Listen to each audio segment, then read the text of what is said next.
नमस्कार, मैं श्रीमती ज्योति पुरोहित, देव संस्कृति कॉलेज दुर्ग से। आज का हमारा टॉपिक है सामान्य संभावना वक्र, जिसकी रूपरेखा इस प्रकार है।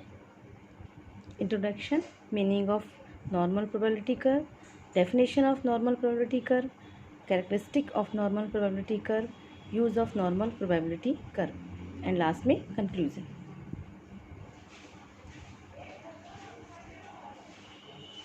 शिक्षा और मनोविज्ञान में अधिकांशतः जिन गुणों का मापन किया जाता है उनका वितरण सामान्य संभावित वक्र के समान होता है। इस प्रकार सामान्य वक्र सुपरिचित वक्र है जो किसी गुण के वितरण को प्रदर्शित करता है। किसी परीक्षण का प्रमापीकरण करने के लिए इस गुण की आवश्यकता होती है। सांख्यिकी विधियों के सैद्धांतिक वितरणों में सबसे अधिक उपयोगी एवं महत्वपूर्ण वितरण सामान्य वितरण है।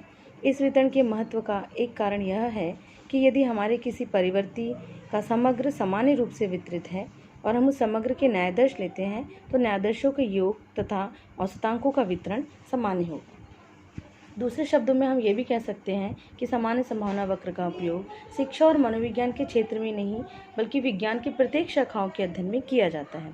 यदि किसी शैक्षिक या मनोवैज्ञानिक चर से संबंधित प्राप्तांकों का आवृत्ति वितरण तालिका बनाकर उसे हम ग्राफ पेपर पर प्रदर्शित करते हैं और यदि ग्राफ पेपर पर प्रदर्शित वक्र घंटाकार की तरह दिखाई दे या प्राप्त हो तो वह सामान्य संभावना वक्र या सामान्य वितरण वक्र कहलाता है। इसे हम गॉसियन वक्र भी कहते हैं। अब ये तो रही प्रस्तावना, या हम कहेंगे अपने बुकिश लैंग्वेज में इसका मीनिंग किस तरह बताया है। लेकिन अगर सामान्य जीवन में हम देखेंगे कि सामान्यता हमको कहाँ पर दिखाई देती है, इस वक्र का नाम सामान्य संभावना क्यों रखा गया है। अधिकांशतः हम देखते हैं कि जो भी प्रकृति होती है हमें उसमें सामान्यता की प्रकृति या प्रवृत्ति ज़्यादा दिखाई देती है। जैसे कि अगर हम एक कक्षा में देखेंगे तो बहुत सारे विद्यार्थी हैं। मान लीजिए 100 विद्यार्थी एक कक्षा में बैठे हुए हैं, तो क्या सभी विद्यार्थियों की बुद्धि लब्धि या बुद्धि का स्तर एक समान होगा? नहीं।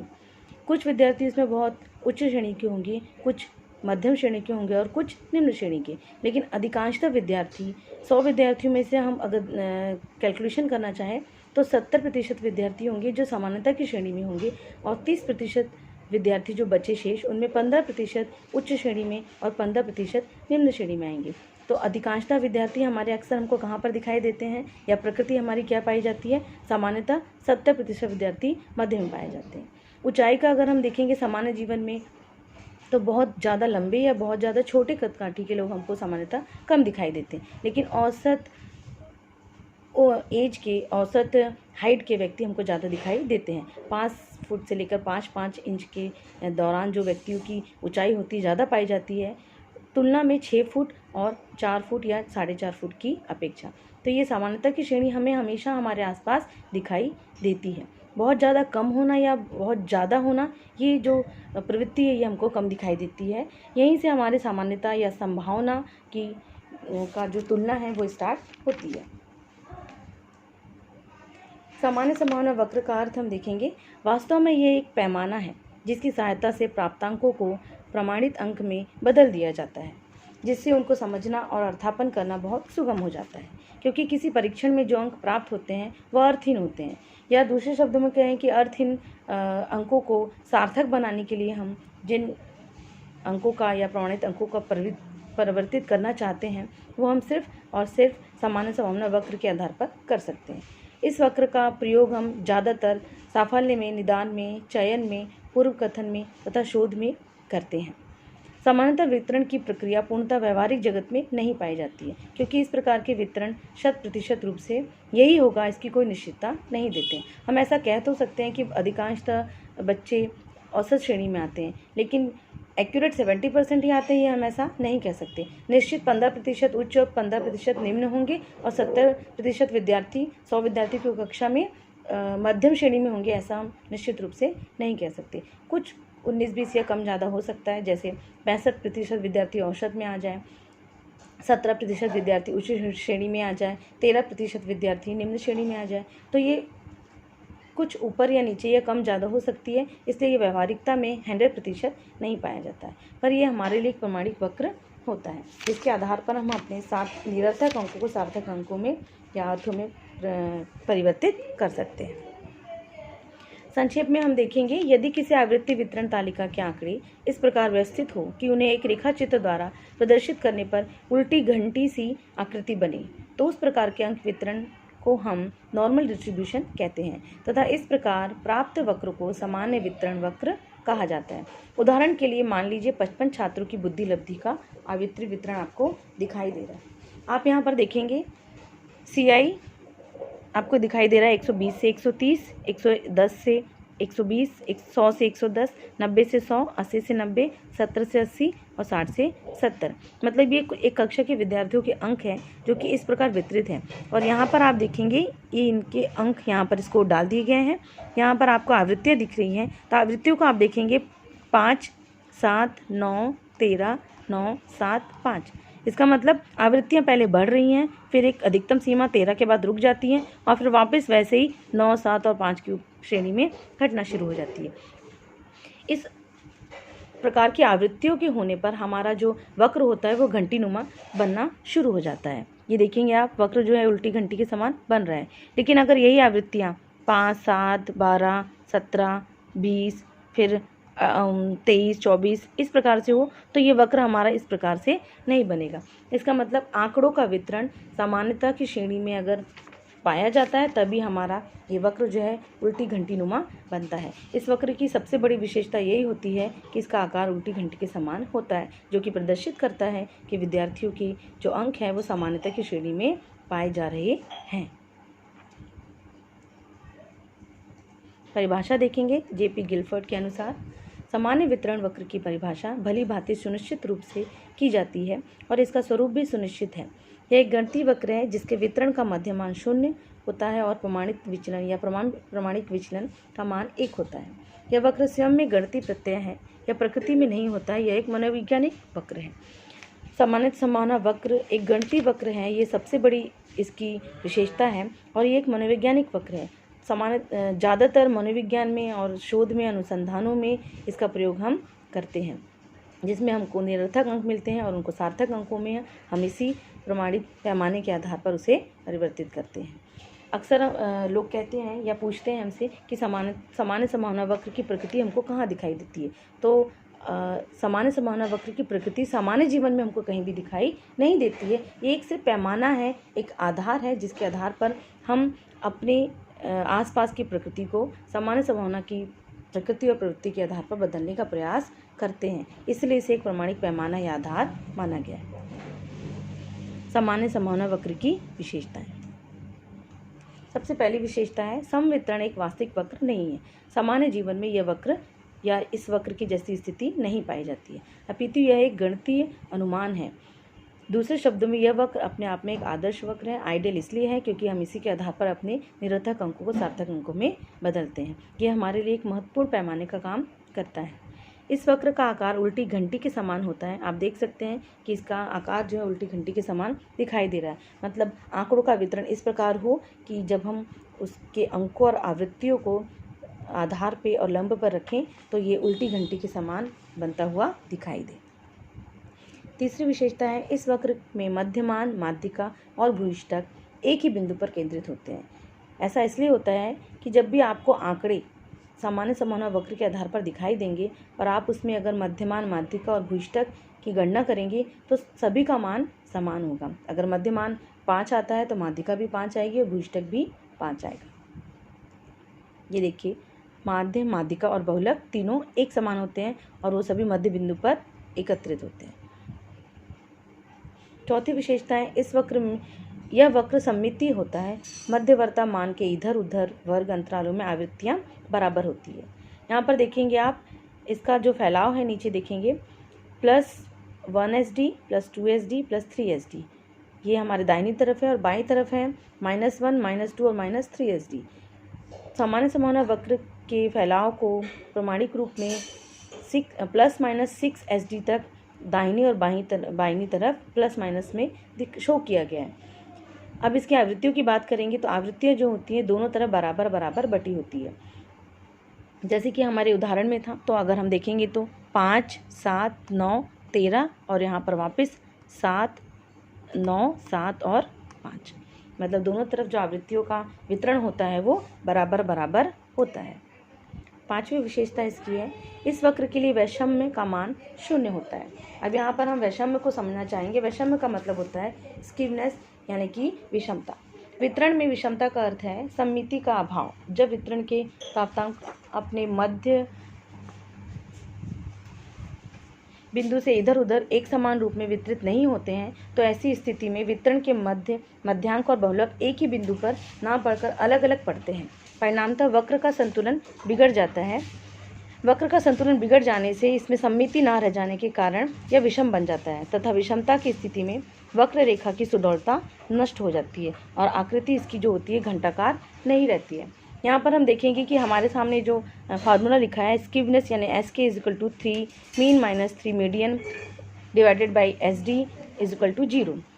जैसा कि पिछले आवृत्ति में आपको दिखाया, पिछले स्लाइड में आपको दिखाया है कि मीन मीडियन मोड इक्वल रहते हैं। तो अगर आपके पास तीनों वैल्यू इक्वल है तो आपने मीडियन 3 × 5 किया तो 15 आया, -3 × 5 किया तो 15 आया। 15 - 15 डिवाइडेड बाई कोई भी वैल्यू आप रखेंगे तो उसका आंसर 0 ही आएगा। ये इसकी एक बहुत बड़ी विशेषता है। और वैषम्य को समझाने के लिए हम इस प्रकार बात कर सकते हैं कि जैसा कि आपको बताया है कि सामान्य संभावना वक्र का प्रयोग किसी भी निरर्थक अंकों को सार्थक अंकों में बदलने के लिए किया जाता है और प्रमाणिक या परीक्षण में इसका ज़्यादा प्रयोग किया जाता है। परीक्षणों का कठिनाई स्तर ज्ञात करने में हम सामान्य संभावना वक्र का प्रयोग ज़्यादा करते हैं।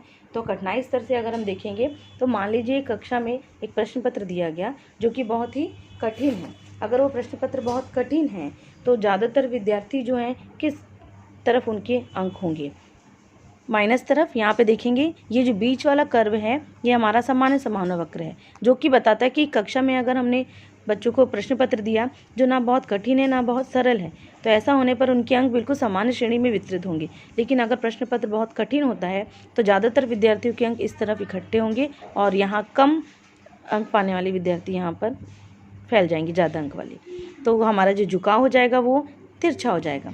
यहाँ पर देखेंगे नेगेटिव स्कीवनेस यानी ऋणात्मक विषमता वो कब आएगी, जब आपके पास प्रश्न पत्र बहुत सरल होगा तो ज़्यादातर विद्यार्थी प्लस साइड में आएंगे और बहुत सारे स्कोर उनके यहाँ पर होंगे। मतलब बहुत सारे विद्यार्थी ज़्यादा नंबर पाएंगे और कम नंबर पाने वाले विद्यार्थियों का फैलाव यहाँ पर ऐसे हो जाएगा। तो प्रश्न पत्र बहुत कठिन भी नहीं होना चाहिए और बहुत सरल भी नहीं होना चाहिए। इसलिए नेगेटिव और पॉजिटिव दोनों स्कीवनेस सही नहीं होते। हमारे लिए स्कीवनेस सबसे सही होता है ये सामान्य। इस वक्र के लिए कुकुद वक्रता का मान 0.263 के बराबर होता है यानी KU या कर्टोसिस इसका जो फार्मूला है Q/P90 - P10 = 0.263। हमारा जो सामान्य संभावना वक्र है उसे हम दूसरे शब्दों में या अंग्रेजी में कहेंगे मेसोकर्टिक। मेसोकर्टिक का मतलब होता है सामान्य वक्र, जो कि यहाँ पर आपको रेड लाइन में दिखाई दे रहा है। इसकी जो ऊंचाई होती है वो होती है 0.263। ये सामान्यता को प्रदर्शित करता है। अगर वक्र आपका बहुत चपटा है तो वो कहलाएगा प्लेटिकर्टिक यानी कि फ्लैट, और उसकी जो वैल्यू होगी वो 0.263 से कम होगी, जैसा कि चित्र में दिखाई दे रहा है। ये अगर 0.263 है तो ये चपटा वक्र 0.263 से कम होगा, इसे हम कहेंगे प्लेटोकर्टिक। ये जो ऊंचा कर्व दिखाई दे रहा है इसे हम चोटीनुमा कर्व भी कहते हैं, और इसकी जो वैल्यू है जो कि चित्र में दिखाई दे रहा है ये मेसोकर्टिक से ऊंचा है तो इसकी वैल्यू भी 0.263 से क्या होगी, अधिक होगी। तो हमारे सामान्य संभावना वक्र की विशेषता ये है कि उसकी ऊंचाई या उसका कर्टोसिस कितना होगा, 0.263।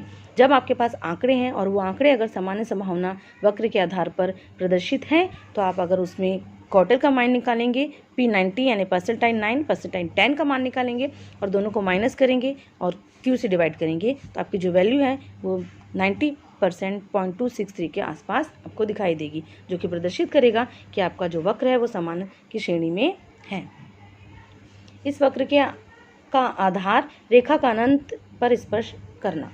आप देखेंगे इसकी जो रेखाएं होती हैं ये कभी भी यहाँ से इसको टच नहीं करती है। ये रेखाएं अनंत तक का मतलब ये है कि ऐसा माना गया है कि सामान्य संभावना वक्र में 10,000 आवृत्तियाँ शामिल होती है। ये और बढ़ भी सकती हैं, ये 1 लाख भी हो सकती है, 10 लाख भी हो सकती है। ये डिपेंड करता है हमारे आंकड़ों के आधार पर कि हमने कितने आंकड़ों को लिया है। लेकिन एक स्टैंडर्ड पैमाना मानने के लिए इसका फैलाव 10,000 आवृत्तियों तक के लिए माना गया है, और वो कभी भी अनंत सीमा पर टच इसलिए नहीं करती है क्योंकि ये हमारे पास आवृत्तियों की संख्या निश्चित नहीं होती है। ये अनंत स्पर्शी होता है, मतलब कहीं जाकर ऐसा माना जाता है कि कहीं पर इसको स्पर्श करता होगा। 8वीं विशेषता, यद्यपि सैद्धांतिक रूप से यह वक्र आधार पर रेखा को अनंत स्पर्श करता हुआ माना गया है, किंतु व्यवहार में इस वक्र का विस्तार को -3SD और +3SD के मध्य ही माना जाता है। इस वक्र के लिए माध्यमान या माध्य का मान शून्य तथा प्रमाणिक विचलन का मान हमेशा 1 होता है। ऐसा माना जाता है जब भी हम निरर्थक अंक को सार्थक अंकों में बदलते हैं और एनपीसी को आधार मानकर करते हैं, तो हमारे पास जो प्रमाणिक विचलन होता है उसका मान हमेशा 1 होता है और माध्य का मान हम हमेशा 0 लेकर चलते हैं। इस वक्र में मध्यमान बिंदु पर स्थित कोटि ऊंचाई अधिकतम होती है तथा कुल आवृत्तियाँ अर्थात 0.3989 होती है। इसे सर्वोच्च कोटि कहा गया है। सामान्य संभावना वक्र में इसके इस तरफ लेफ्ट में और राइट में जितनी भी आवृत्तियाँ होती हैं उन सब में सबसे अधिक जो आवृत्तियों का घनत्व पाया जाता है ऊंचाई पर, वो होती है पूरी आवृत्तियों की। यहाँ पर जितनी आवृत्तियाँ उन सबका अगर हम लगभग 0.3989 या 40% जो घनत्व होता है वो ऊंचाई पर पाया जाता है। इस वक्र के अंतर्गत विभिन्न विचलन बिंदुओं संबंधी क्षेत्रफल का विवरण हम इस प्रकार देख सकते हैं।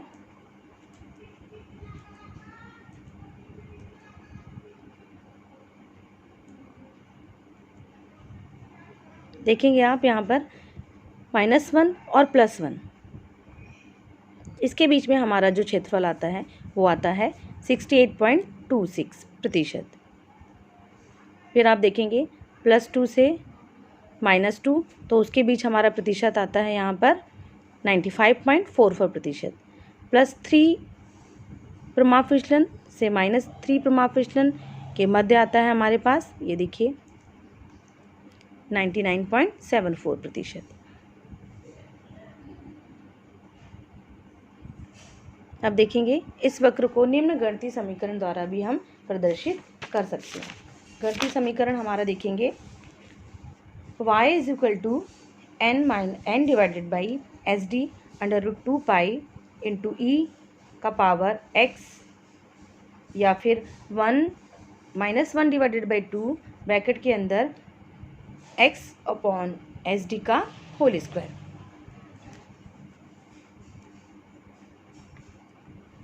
ये थी इस सामान्य संभावना वक्र की विशेषताएं। अब इन विशेषताओं के बाद आज के पार्ट में हम इतना ही बताएंगे और कल हम बताएंगे आपको सामान्य संभावना वक्र के उपयोग, जो कि बहुत ही महत्वपूर्ण है। ध्यान रखिएगा आप सभी विद्यार्थी, सामान्य संभावना वक्र एक ऐसा टॉपिक है जो बीएड और एमएड दोनों की कक्षाओं में बहुत ही महत्वपूर्ण है। और जो भी विद्यार्थी इस टॉपिक को तैयार करेंगे, ये मान के चलिए कि उनका एक प्रश्न इस एरिया से आना ही है। और ये सामान्य संभावना वक्र बहुत ही महत्वपूर्ण टॉपिक है, तो इसे ध्यान से समझिए और इसके नोट्स भी आप आराम से बना सकते हैं।